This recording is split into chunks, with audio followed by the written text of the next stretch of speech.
Idukki കഞ്ഞിക്കുഴിയിലെ revenue ഭൂമിയിൽ നിന്ന് കർഷകരെ കുടിയിറക്കാനുള്ള വനം വകുപ്പിന്റെ നീക്കത്തിനെതിരെ പ്രതിഷേധം ശക്തമാണ്. 50 വർഷത്തിലധികമായി താമസിക്കുന്ന ഭൂമിക്ക് പട്ടയം നൽകണമെന്ന കർഷകരുടെ ആവശ്യം നിലനിൽക്കുമ്പോഴാണ് വനം വകുപ്പിന്റെ കുടിയിറക്ക ഭീഷണി. ഇടുക്കിയിലെ ആദ്യകാല കുടിയേറ്റ മേഖലയാണ് കഞ്ഞിക്കുഴി. 70 വർഷത്തിലധികമായി താമസിക്കുന്നവരാണ് പല കുടുംബങ്ങളും. എങ്കിലും ഇവർക്ക് പട്ടയം ഇന്നും കിട്ടാക്കനിയാണ്. പട്ടയത്തിനു വേണ്ടിയുള്ള കാത്തിരിപ്പ് അനന്തമായി നീളുന്നതിനിടയിലാണ് വനം വകുപ്പിന്റെ കുടിയിറക്ക് ഭീഷണി. ഇവിടെ വനംവകുപ്പ് ഉദ്യോഗസ്ഥന്മാർ നിയമപ്രകാരമുള്ള ജണ്ട ഇട്ട് പോയിട്ടുള്ളതാണ്. ഈ ജണ്ട ഇട്ട് പോയതിന് ശേഷം പോലും അവർ പറയുന്നത് ജണ്ടയ്ക്ക് ഇപ്പുറത്തുള്ളൂ, അതായത് കൾച്ചറൽ ലാൻഡ്സ്കേപ്പ് എന്ന് പറയുന്നത് നമ്മൾ പറയുന്ന സ്ഥലവും അവരുടേതാണെന്നാണ് പറയുന്നത്.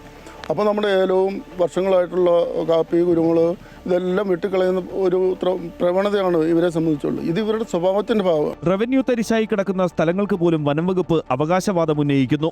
ജനവാസ മേഖലയോട് ചേർന്നുള്ള അതിർത്തികളിൽ കാട്ടുതീ തടയാനെന്ന പേരിൽ വനം വകുപ്പ് തീയിടുന്നത് പതിവാണ്.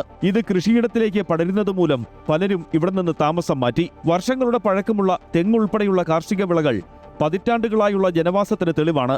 എന്നാൽ ഇതൊന്നും വനം വകുപ്പ് അംഗീകരിക്കുന്നില്ല. അവർക്ക് ഇപ്പം ഞങ്ങളുടെ കസ്റ്റഡിയിലിരിക്കുന്ന സ്ഥലം ഇവിടെ വേണം, അതാണ് അവരുടെ ഉദ്ദേശം. അവരിങ്ങനെ സ്ഥിരം വണ്ടി ഓടിച്ചിങ്ങനെ വരികയാണ്.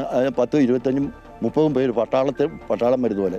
ഏതായാലും അതുകൂടിയുള്ള ജനം അംഗീകരിക്കാൻ പോകുന്നില്ലെന്നുള്ള ഡെഫിനറ്റായ കാര്യമാണ്. അതിന് ഒരു മാറ്റവും ഇല്ല. ഞങ്ങൾ ശക്തമായി പ്രതിരോധിക്കും, അതിന് യാതൊരു സംശയവുമില്ല. ഞങ്ങളുടെ കസ്റ്റഡിയിലുള്ള ഞങ്ങൾ എങ്ങോട്ടാണ് പോകണ്ടേ? വന്യമൃഗങ്ങൾ ജനവാസ മേഖലയിലേക്ക് ഇറങ്ങി കൃഷി നശിപ്പിക്കുന്നത് സ്ഥിരം സംഭവമാണ്. എന്നാൽ പട്ടയമില്ലാത്തതിന്റെ പേരിൽ കർഷകർക്ക് നഷ്ടപരിഹാരവും ലഭിക്കാറില്ല. അമൃത ന്യൂസ്, ഇടുക്കി.